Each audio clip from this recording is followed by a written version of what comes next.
السلام عليكم. وجدت قط مريض، أحضرته للمنزل، اعتنيت به في الحوش لمدة 3-4 أيام، استعاد صحته، انطلق.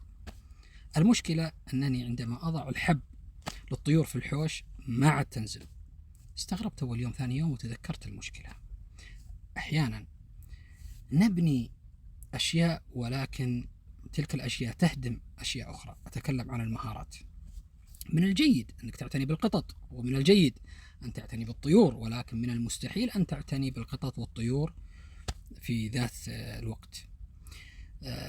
مثلا القدرة على التحليل والنظر الأمور بدقة جيد، ولكن المشكلة أنك يحرمك أحيانا من النظرة الشمولية.